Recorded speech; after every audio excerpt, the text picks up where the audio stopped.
Welcome back. This is still the point of view. We're live tonight. George Opare-Addo is the National Youth Organizer of the NDC, but he's also the Minister for Youth. So this is the first time we have a ministry where youth has not been joined to anything. Usually it's youth and sports, education, youth and sports.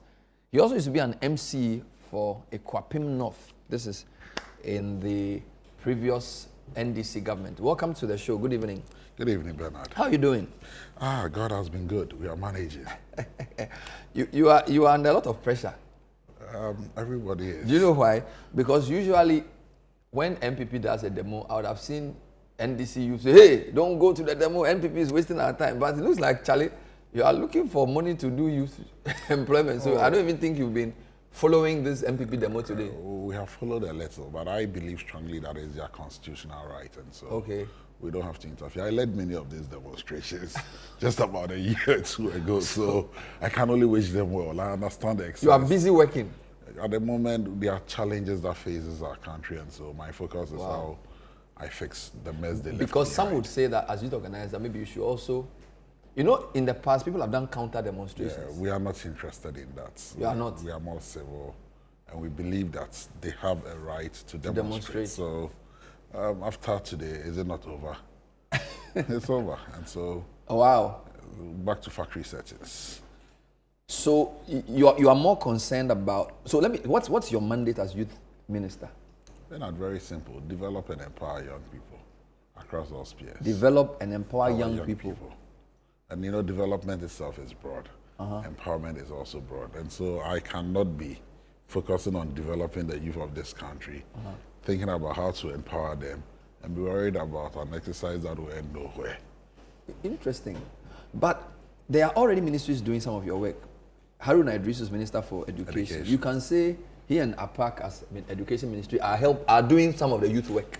I want to understand how you'll be assessed, because if youth has to be developed and empowered, education is empowerment, right? Certainly. So how different is yours from what they are doing? So issues that affects young people are cross-cutting.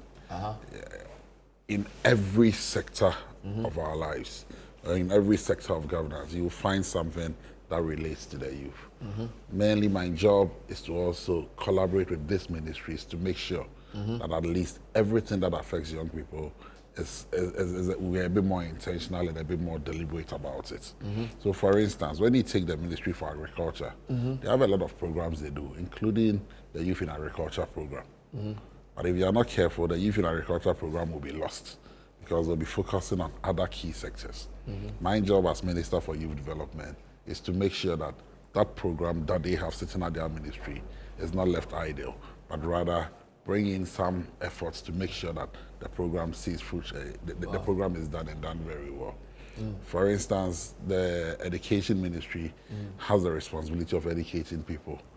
One of the key promises in the Youth Manifesto was to do the no-fee stress policy. This policy is being implemented by the Ministry for Education. My job is to see to it that it is done. So I'll have to collaborate with So even though it's not a program under your ministry, you can poke your nose into it. Certainly, it affects Would that not young cause people. problems for you? No, we understand ourselves. And what His Excellency has been able to do is to put a coordinating committee together. So every program that affects more than one ministry, we have a collaboratory ministry working together to see to it that that is achieved. That is why in the 120-day promises, a lot of programs that were outlined, you've realized that we've been able to work within time to make sure these programs have been launched one way or the other. So you saw Haruna launch the Girl Sanitary Pad program with the Gender Minister. Ideally, it should have been sitting with gender, but it's going to school children. So the Gender Minister had to come in. Haruna and I are pushing the scholarship bill. Currently, the scholarship secretariat sits under the Youth Ministry, but we all know that scholarship has got to do with education. So Haruna and I are presenting the bill to Cabinet, and then hopefully, Cabinet has given approval already. We are only waiting to present it to Parliament when Parliament resumes. So I'm still taking one by one. So you've mentioned... We are the same government. So education, you have a role. Agric, you have a role. Certainly. There's also a minister called Labour, Jobs, so I'm working and Employment. I'm working with Labour and Jobs to do the Work Abroad program. The Work Abroad program? Yes. Because it affects young people. And one of the key agencies under the Ministry of Youth Development, the YA, the Youth Employment Agency, is the lead organization implementing the Work Abroad program. But it has got to do with jobs. And so Labour is in there. But this is interesting. So how will you, so okay, if Mr. Mahama wants to know whether you've worked, the Work Abroad program, Rashid Popo is there. Yeah. But he's Youth not, in Agriculture, Eric Opoku is there. exactly. All right. No fee stress, Haruna Idris is there. So Exactly. what is Mahama going to hold you to? That this one, it is you. I have a few of them. Okay, list them for me, because now it's like the things So all I shared. have 5 agencies that sits under me. Okay. The YA sits under me. Okay. The National Youth Authority sits under me. The National Service Authority sits under me. The Scholarship Secretariat currently sits under me. And the program, the National Innovation, the National Entrepreneurship and Innovation Program also sits under me. So let's take it one by one. YEA is headed by Malik Basintale. Yeah. NYE is headed by who? Osman Ariga, my immediate deputy at the youth wing. NSA is Felix Jemfi. Felix Jemfi. Scholarship Secretariat is who? Kwekwasa Fueje. And NEIP? Erika J. So these are the 5 that report to you? Directly. Yes. Okay. Which programs are they doing? So for example, Basintale, which program is under his ministry? The various youth employment models, including the controversial sanitation model. Oh, really? So are those things still there? Yes, they are there, but we are likely to review. It's Okay. not likely. I'm going to review, or we are going to review. The board will be sworn in on Wednesday. Yeah. One of the key things I'm telling the board to do immediately is to review all the models under the YA to do an assess impact. Okay. And see how best these programs have impacted. So on Wednesday, I'm sure your media will cover it, and so you will see some of the directives. So the board of YA will be inaugurated on Wednesday. And you will task them to review. To review all the models. We need to assess. Do you know how many modules are under YE? Currently, they are doing about 11 or 12. 11 modules? Yes. And so. Do you remember any of the names? Oh, youth in policing, the sanitation. Those things still exist? Yes, they do exist. Oh, really? Yes. Youth in police, youth in what? We just signed one with fire service on Friday. Youth in fire service? We just signed, no, you see. So we signed an MOU with fire service. You realize we don't have enough fire officers across the country. And we need fire guards to guard our markets because of all these market fires. And so the Ministry of Interior and myself came together and agreed. And so we got the fire service, which is an agency under the Ministry of Interior, and then YE, which is an agency under the ministry, to sign a collaborative agreement where we are going to recruit fire guards to be able to support and man our markets. Because the danger, and then to also to be able to also support the fire service conduct their routine checks to make sure that almost all our stores are fire compliant. Wow. And so YE is supporting in that initiative. I'm trying to check the modules because the controversial one was the sanitation. Sanitation one. Do you recommend that, because there's a conversation about whether he should sign the contract with Zoomlion or renew it? Currently, there is no contracts. Should he renew it? No, we don't see. So what I'm saying is, the board will be inaugurated on Wednesday. Okay. One of the recommendations I'll be making to the board is to review the model itself, assess its impact so far, and whether to maintain what we still have, that sanitation model. But we are going to open up the tender so that other people can also tender, that I can guarantee. So even if the module exists, it will not be monopolized by one contract or one partner. It's a tender process. If we go through the processes and his companies or any other company goes through and the technical committee assesses it and believes that this company is fit for purpose. But what I'm going to do is we are going to make sure it is done on regional basis so that the tenders will be done in all 16. So you are not going to It's not going to be a wholesale. No, it's not going to be a wholesale. Company No. provide the module in all the 16 regions? No. So if you can bid multiple times in all regions. But you do not foresee his company winning all the 16? I don't foresee regions. that. I think the other companies and organizations that are also capable. Even though the parliamentary committee seems to be pushing that he's done a great job. Zoomlion I'm talking about. What they are saying is, let the board take effect and let the board sit down and do an assess impact. Parliament can make its inputs, but we will assess the impact of what they've done so far. And then all of us will be the best judges. Still under YEA, I'm taking one by one. I've seen something called Youth in Textiles. Yes. Does that still exist? You see, like I said, we have to review most of these models. On paper, there are a lot of them. but we need to do a review of all the models they've run so far. The YA itself is about 10 or 12 years now.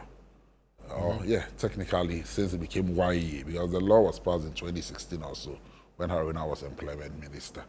And then after 2017, up to date, a lot of models have been run.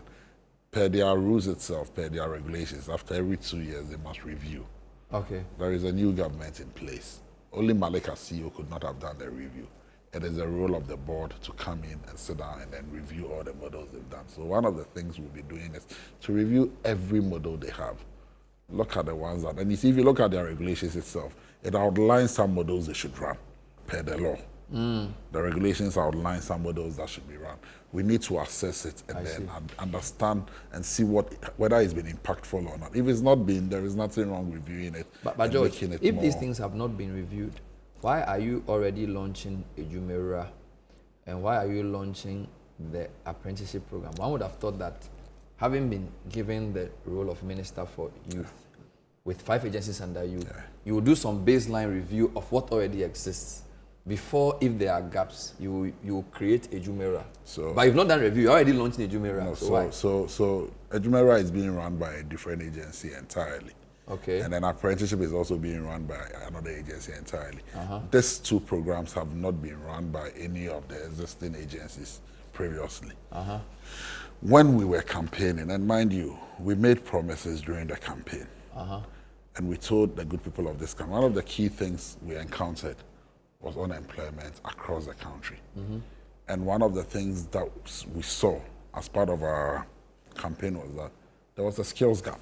That as I speak to you, do you know that a lot of our construction workers, a lot of our big contractors bring in imported labor to come and do a lot of the works that can be done locally?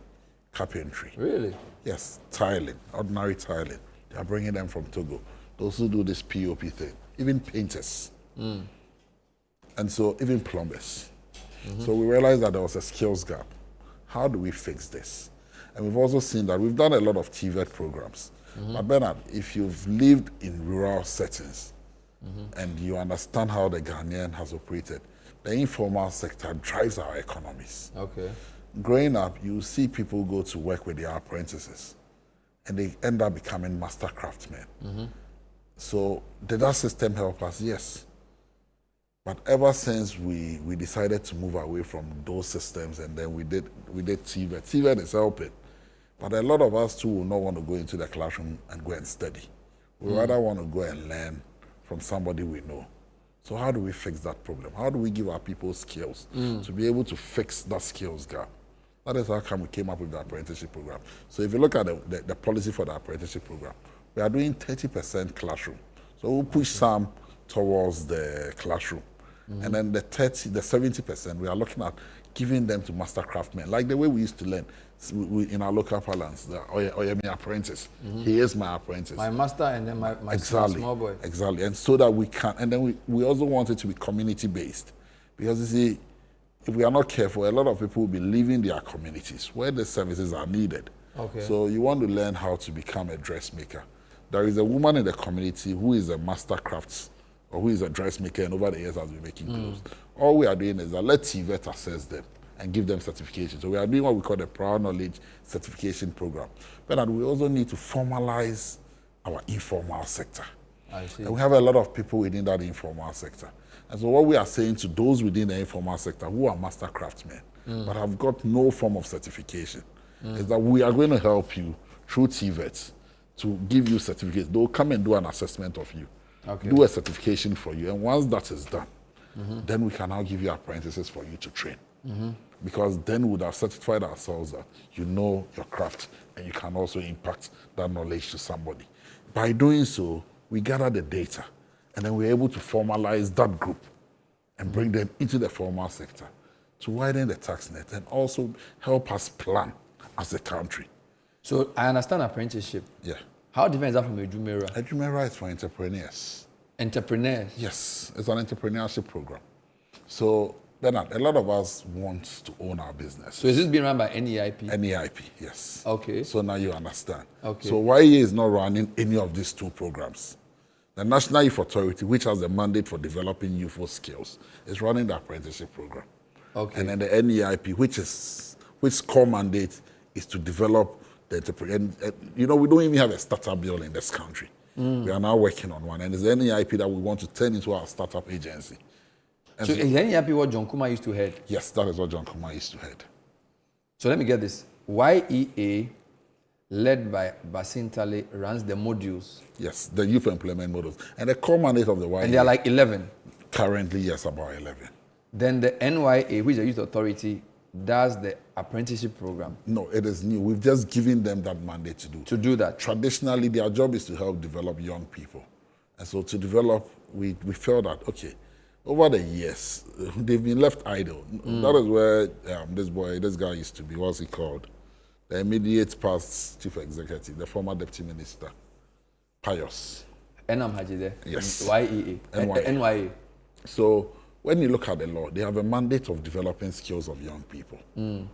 Traditionally, before this TV center started, it was NYA that had all these training centers across the country.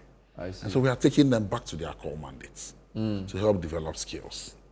I see. And then NEIP does the Jumera for apprenticeship, for entrepreneurship. entrepreneurs. Exactly. And they are going to work together with the hubs. You know, there is an ecosystem already in existence that operates this entrepreneurship thing. And so what NEIP is going to do is to develop young people who have business plans, have ideas, and want to venture into entrepreneurship. That's NEIP. That is the NEIP. And then you've already told me that the Minister for Youth, or the Ministry for Employment is work abroad. Yes. And then the Youth in Agriculture is agric. Yes. Then no fee stress is education. Yes. Right. So what about national service? What will they do? But you know what national service does already better. So they will just continue. They are not running any new program. No, but you see, even that national service is coming up. This military thing. Okay. I'm sure you've seen the news Yeah. about making sure that at least there is a problem with our young people today. The problem of one, patriotism, Okay. and then two, the spirit of volunteerism is dying. We need to do a mindset reset. And we believe that national service, almost every tertiary student, being a teacher trainee, being it nursing trainee, or being it a technical or university education, once you are done, you must do a national service. We must start from somewhere. We believe that at least a 6-week training with the military will help give us that agency that we need. And so they are doing that. Apart from that, they have other interesting programs they are also coming out with that will be enrolling out very soon. I see. And so everybody is going to get something to do, and we are going to get everybody. When I went into Mohammed's 120-day social contract, number 16 is what I think you are referring to. Number 16 mentioned, launch the following priority job creation programs in the first budget: a Jumera program, National Apprenticeship Program, and 1 million coders. Yes, I forgot to mention the 1 million coders as well. But John, this is a lot of things, so I'm even confused now. So is it that, are you trying to sort of let the youth know you are doing something? You are doing so many things? Because, I mean, so far we spent about 20 programs. So, there are, let me count, there are 11 under year. There's, no, but I'm counting them. The 11 under year already is existing. already there. Good. You've introduced 3 new ones. A Jumera apprenticeship, 1 million coders. So that makes it 14. Yeah. Then you've introduced the no fee stress, which can be a policy, 15. Yeah, Youth in Agric, 16. Work abroad, 17. It's a lot too. And I don't even understand. And and there overlaps 17, and we haven't even finished. There are more. I'm sure as we keep digging, there'll be more. No, but Bernard, you're looking at a population that 38.2% are within the 15 to 35 brackets. When you come down to 12 to 40, you're looking at almost 70% of the total population. So you must focus most of your, if you want to see your country develop properly, you must focus most of your efforts on youth development. And so there is nothing wrong if government chooses to focus key functions, key policies on how to develop its youth. It is the future of this country, Bernard. I understand that, but the word focus means that there has to be clarity as to what you are trying to do. There's so many of them. There is. And you see, for instance, the 1 million coders program is being led by the Ministry of Communications. But we are collaborating because, once again, as young people, and so we have our hands in there. The Ministry of Youth Development has. But you know my confusion, and I'm not trying to be difficult, but I go to YEA. I see youth in agriculture and youth in ICT. You very told me that youth in agriculture is under Ministry of Energy. Agric. And you also co-supervise, no problem. But you have youth in ICT, and yet you have 1 million coders. So if you give me the permission, I will explain. I told you that there are traditional models per the YEA regulations. Youth in agriculture is one. Youth in ICT is another. But like I said, over the years, we've paid a lot of lip services to youth development, but we've not been intentional and very deliberate. And so you see a lot of these things on paper. But if you do an assess impact, you realize that very little has been done in this respect. You understand? Currently, the Ministry of Agric is in charge of agric policies. But we have a youth in agric policy under the YEA. And so we must collaborate with the Ministry of Agric to get this program running and running effectively. And that is what we are doing. Over the years, we didn't have a Ministry for Youth Development. The YEA was sitting under the Ministry of Employment. NIP, one time moved from the Business Development Ministry to the Finance Ministry, and at even a point in time, sat at the office of the President. National Service over the years had sat with Ministry of Education. NYA sat with Ministry of Sports. So there was no collaboration. So when I came in, one of the first things I did was I took all the CEOs and their deputies to Senchi. And then we agreed that we cannot have this duplicity, where this is doing this is doing that, because we realized that most of the programs YE was doing, NIP was doing same. Previously. Most of the programs you find NYE doing, you realize that Ghana Enterprise Agency is doing same. So we said we cannot do this anymore. So let's realign to our core mandates. And let's focus on everybody's strength. So even in the run-up to the 2025 budgets, YEA came with programs of wanting to do entrepreneurship. They wanted to do the apprenticeship. And I said, no, we cannot do this anymore. Because now we all sit under one ministry. So we must realign. So let everybody focus on what his core mandate is, so that we are able to do a proper assess of what we are doing. Because Ghanaians will judge us based on what we do. And if we get it right, it will impact positively on the Ghanaian. And so let's do it right. And so we all agreed. And so, for instance, the Jumera program, the apprenticeship program, after training some of them will want to become entrepreneurs. They must push them to NIP. And NIP has agreed to do that. Wow. And there are some too, when you train them, they have to join the labor markets. You must give them to YEA for YEA to look for jobs for them. So is there a place I can go to see this architecture? You met all of them at so in 2 weeks, we are launching a dashboard where you see all this architecture. And then you have, so that everybody... It explains the relationships. Everybody sees everything that we are doing. We are still a new ministry, Bernard. We are 3 months old. And even setting up the ministry has taken us a lot of time. It was just last week that I got a full complement of my directors. And I'm telling you that in 2 weeks, you see a proper AI dashboard that outlines all the ministries, including other ministries that are not, other agencies that are not within our ministry. What we've also been able to do is that we've been able to meet all ministries and agencies that have something to do with youth development. And we've asked them to give us their plans as well, and whatever they are doing for youth development, so that everybody is able to assess. And then we're able to also keep an eye on what is happening, so we're able to follow through and make sure that it hasn't become the usual lip services that we've paid, so that we see that something is properly being done. When we come back, I'll push a few more points. I'm trying to understand better the target set for this very new ministry run by George Opare-Addo. How many jobs will be created by the end of Mohammed's term? It's called his legacy term. And he has said that he will be ruthless in delivering results. George Opare-Addo is our guest. This is The Point of View. We're live. We'll read your questions to stay with us. Welcome back. We're live tonight. Earlier on, we had John Darko, who is MP for Swami, talking about the MPP and other parties' demonstration, their position against what's happening within the judiciary in relation to the petitions and the process that has been triggered. My other guest now is George Opare-Addo, who's the Minister for Youth. The first time I have a substantive Ministry of Youth, and I'm trying to wrap my mind around the scope. So there's the Youth Employment Agency. So he has 5 agencies: YEA, NYA, NSA, Scholarship, and NEIP. YEA alone has 11 modules, and then the Mahama has launched Ejumera, he's launched apprenticeship program, and he's also launched the 1 million coders. And I'm just adding all of that up, plus some of the other things that already exist. He says there's no confusion. There's also Youth in Agriculture, which he's interested in, Jobs Work Abroad program, interested in, no fee stress, interested in. I haven't even finished though. There's Maslock. Yes. Is that under you? No. Maslock sits at the office of the president. So Maslock is not under you? No. But they give small loans? Yes. To which people? Small and medium scale enterprises. Do they have to be youth? Yes. Because your scope is 15 to 40?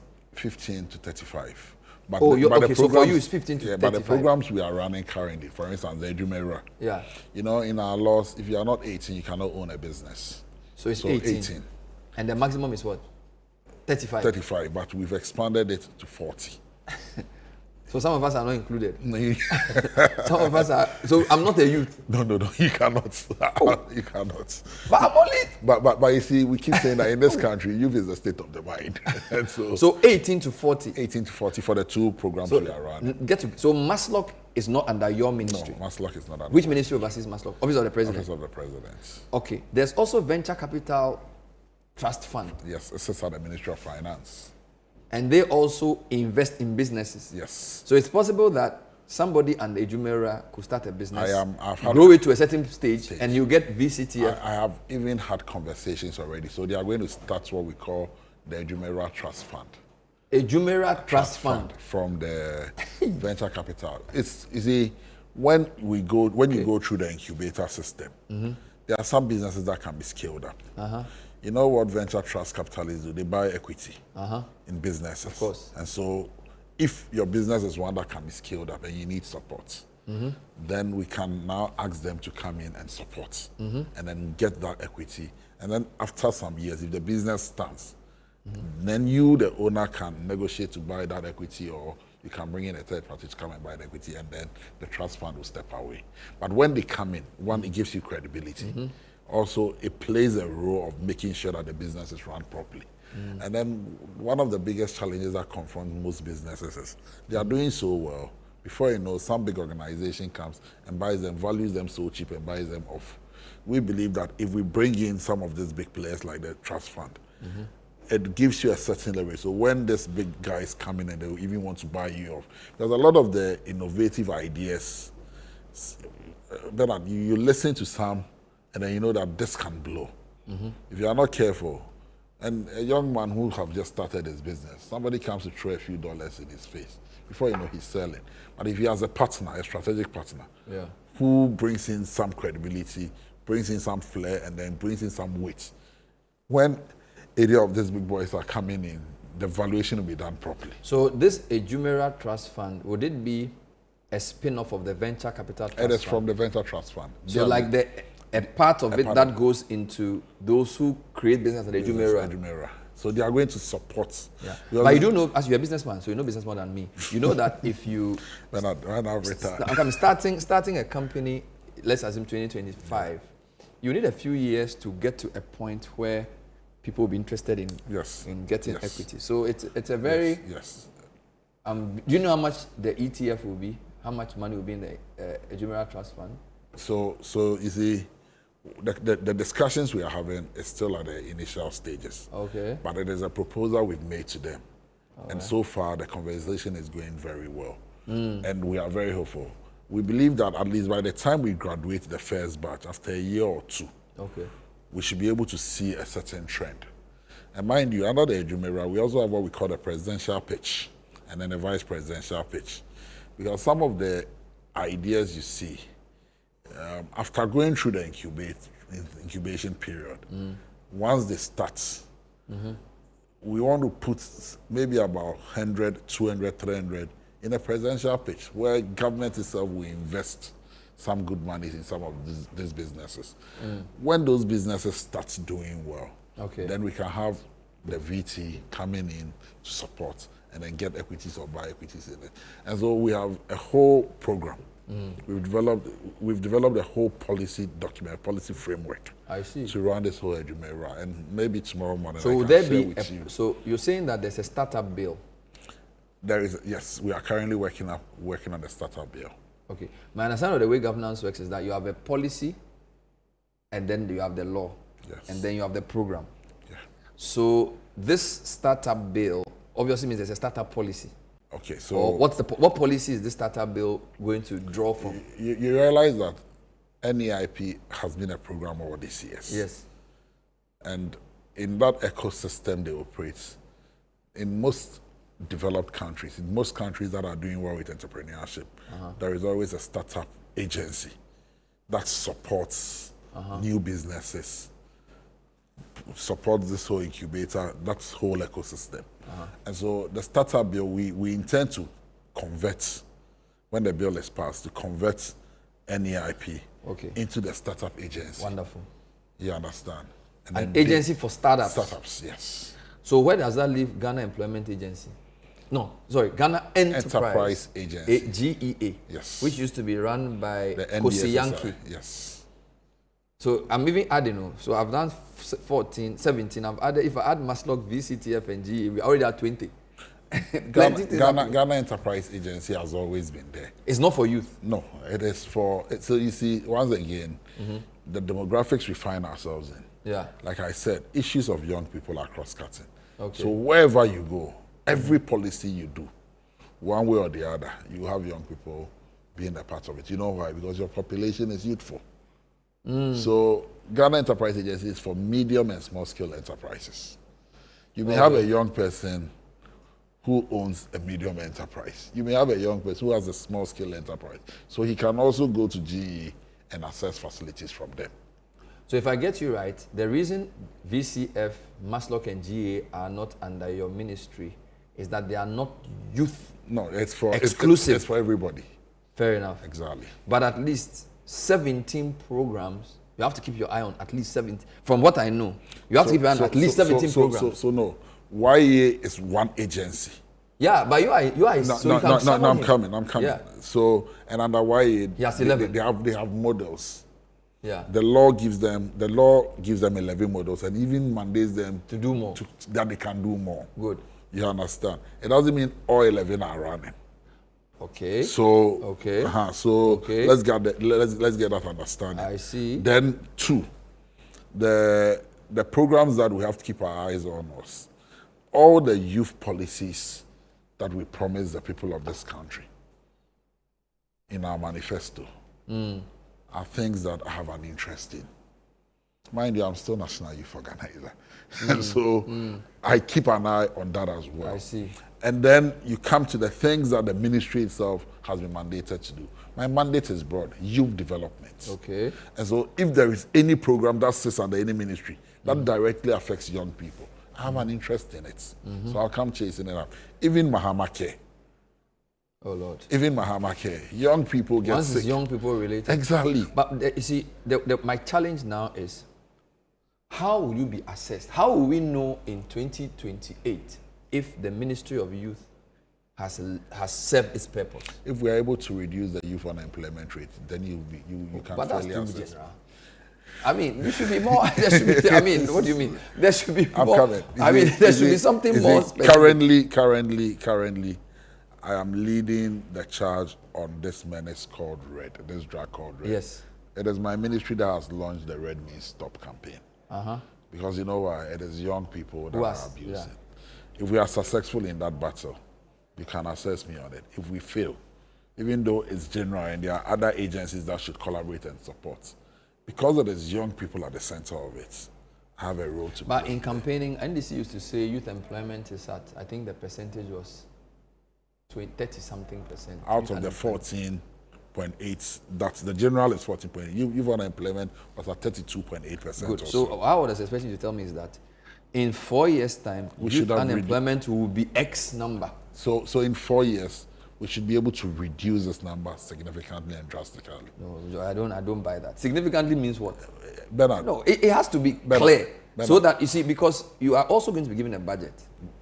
And and don't forget that, as you said, the youth is the most important group. Yes. So if you campaign saying that youth unemployment is 32%, you can't say significantly. Bernard, tell me you halve it or something. If it's at 32%, I want to believe we should be able to halve it. No one. Tell me. Don't tell me what you want to believe. Tell me what you will do, Bernard, so that I'll call you, because you know me. I'll call you and I'll come and ask you. Okay, Bernard, what percentage can you reduce youth unemployment to? Bernard, you see, we've come into government at a time when we are going through austerity, whether we like it or yes. Times are not the best. So you should be measured in what promises you make. What I want to tell viewers is that by the time President Mohammed's 4 years is over, we would have reduced youth unemployment to its barest minimum. Semantics. No. I would have been happier if you said, give me a number though. Bernard, so if it's at 32%, yes. I want to, maybe we'll even do better. You understand? But I'm saying that we would have halved this number. You would have, so at least 16%. We should be coming down to 60%. In also, 4 years? In 4 years. Bernard, no, I want you to repeat it. Bernard, in 4 years' time, Bernard, the Minister for Youth says he should be able to halve youth unemployment from 32% to at least 16%. Bernard, also, Thank you for that. There is another group that we've lost sight of. Who are they? The NEET group. Not in training, not in education, and not in employment. NEET, N-E-E-T, yes. And that is about 16%. Yes. And that is another key group that we are focusing our efforts on. And so, as part of the apprenticeship program, one of the key things we are doing is that we've asked that at least a minimum of 30%, 40% of beneficiaries should be women. We want to be very deliberate and intentional. Okay. A minimum of 5% should be people living with disability, so that at least there is inclusion. And then our key focus is to identify this group of people who have no job, who are not in training, and are also not in education. Wow. So that we are able to give them skills through the apprenticeship program. Good evening, Bernard. I'd like to know from Honorable Judge Opare-Addo, how sustainable are jobs for our youth? Because since the era of Kufuor, almost all the youth programs die with a government that loses power. This is Nana Prempe at Impasem East Legon. What's your comment? I agree, Bernard. We need to do more. I've said that as a country, we need to be very deliberate and intentional. And over the years, we've not had a ministry solely for youth development. I want to pray and believe that this ministry will stay. We also need what we call a youth development fund to support youth development. And it's one of the key things we'll be pushing at the ministry. So that we even have road fund. We have various funds. But the core, that human resource that we need to develop this country, we don't have a fund that supports them. And I believe that a lot of these programs have died because there is we don't have any sustainable. So like you have Get Fund, Road Fund, and Health Fund. We should have a youth development fund. Where would the money come from? Where do you propose the money to come from? Bernard, there are so many places that money can come from. Partly from our oil revenue. Because you see, our oil revenue, the alcohol companies, the beverage companies that sell alcohol, the tobacco companies, a part of their profits. Because you see, these are things that destroy the lives of young people. Even those who sell this confectionery drinks, this Coke, Fanta, and others, a percentage of. So you apply sin taxes to use that as a youth development fund. Similar to Get Fund, yes, which then your ministry will run. Not just my ministry, but it will be the main source of funding for your ministry. For youth development across. If that's good, why did you remove the betting tax? Because in the same line of logic, betting is not good for the youth. So why are you removing the you have to be consistent. But Bernard, let me explain. No, but you see, betting. Yeah. We were not taxing the profits of the betting companies. I am talking about taxing the profits of the tobacco and alcohol companies. Betting, we're taxing even the young people who were betting. Because you want to discourage them from betting. Because you are going to create jobs for them. You are going to get them entrepreneurship. You are going to get them to do agri. So you want them to do something more productive. So Bernard, so you don't remove the tax on betting. There is a popular saying in Akan. If you give me a job, and you create a conducive environment for me to thrive, and you're taxing me, I won't complain. But if unemployment has moved from 8% to 14.7 or 8%, and the only source of employment available to me is to bet. It's not employment. It's a habit that can destroy you. Bernard, yes, but at least there was no jobs for our youth in the last 8 years. But because you have promised them jobs, you should be able to say that betting is not sustainable. Therefore, so let's let the Jumeirah roll out, and let's create the numbers. Let the apprenticeship program roll out, and let's create it, and let's get the numbers. Then we can now look into some of them. Let me read more comments, and you answer them quite a bit. So, Bernard, NDC has no innovative idea for the youth of this country. They will train you for 3 months in apprenticeship and give you a machine to start up. How can 3 months training make you have enough knowledge for those skills he's talking about? This is just Lord. Where is he getting that from? You are not. So do you have a length of time for training? It depends. You see, Bernard, like I said, you cannot learn plumbing in 3 months. Okay. You cannot learn carpentry in 3 months. But you can learn photography in 3 months. All right. You can learn, and you see, the kind of models we are running. Somebody wants to do video editing. There are some programs that you can do in 2 months. There are some you can do in 1 year. There are some it will take 2 years. For instance, the Jumeirah program, the incubator programs you are putting them through. There are various stages. And when you graduate from the incubator, there are programs there are some that will even have to give you to mentors to put you through further training, so you become a mentee. Okay. And so we've not given specific time frames. Those who learn the weaving, those who learn if you go up north, the smokes, and those who do the weaving, per our checks, you can learn it in 3 months. You can learn it in 6 months, depending on. And so based on that. So it depends. It depends. So we've not said that in 3 months we are asking you to go home. And the key thing here is that with the apprentices that we want to train, a lot of them don't stay in training because of hardship. Okay. So maybe their parents get the money, pay the apprenticeship fee. They start 1 month, 2 months. Your master or your madam will not feed you. So if they come today and they don't have money, tomorrow they don't come. Let me read more comments for you. The district assemblies should be responsible for their own sanitation, not one company for the whole of Ghana. That way, you know who is doing well and who is not. So that's from a professor listening to me. Ben, good evening. I am Stephen from Adamrobe. My greetings to the minister. I believe he can do the work. Full stop. Ben, your guest is a good guy. He is a youth development minister. But here's the question. Can his ministry check some of these agencies already in existence? For example, YE could not be checked by the Ministry of Labor, and NEIP could not be checked by the Ministry of Finance. I think his ministry is redundant, and some of the ministries already in existence could have done the checking. What's your point? What's your reaction to this? But he himself just told us that YE could not be checked by Labor Ministry. So I think the question is that if those guys could not, what shows that you can? Because they are already well-established ministries who have a longer track record. You are now even getting the full complement of your directors. So if Ministry of Employment could not check YE over the years, and NEIP could not be checked by whichever ministry, how will a new Ministry of Youth be able to check these institutions? But how did these ministries operate? If you look at the YEA law, there's a section 11 or so. Yeah. Policy direction comes from the minister, full stop. Even the board acknowledges that. And so it is the minister's directive to the board that runs the agency. So if there was a minister who was lame duck and could not check it, I'm not lame duck. I am very much capable of checking them. Let's wrap up with your own previous job. So you've been district chief executive before? 8 years. For 8 years in Ekwapim North? Yes. So is that where Sami Ewuku is now MP? Yes. Wow. But during my time, it used to be both Okre and Ekwapim North. So that was big. So both Dambotre and Loyabuafo. Amazing. So from Ekropong to from Obusmase. Wow. All the way to Edrisu Koforidua, where the Koforidua Polytechnic is, now Koforidua Technical University. Wow. And then all the way to Aka Waterfalls.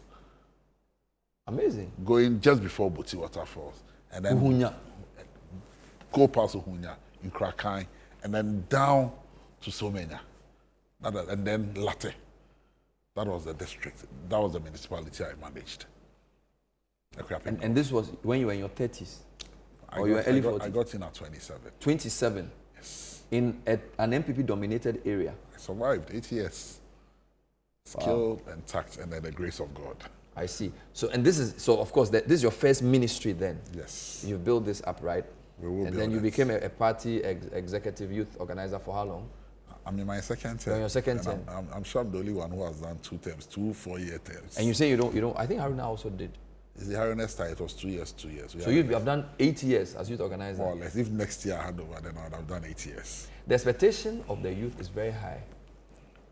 And initially, we've seen some of your youth appointees working with people, following them with cameras and things. Some people think that they are raising expectations too much and they are setting themselves up to fail.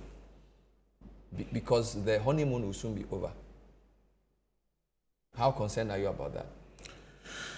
Bernard, he who wants to learn how to fly must first learn how to stand up and walk. Okay. I've been there before. I know what the challenges are. Like you rightly said, I believe everybody who His Excellency has appointed is up to the task. And I want to assure you that the ministry I lead, with the 5 agencies under me, we will deliver. And we will meet the expectations of the Ghanaian youth. We may not be able to do all, but we will do as much as we can to make sure we return hope onto the faces of the team and youth of this country. Interesting. So I really wish you well.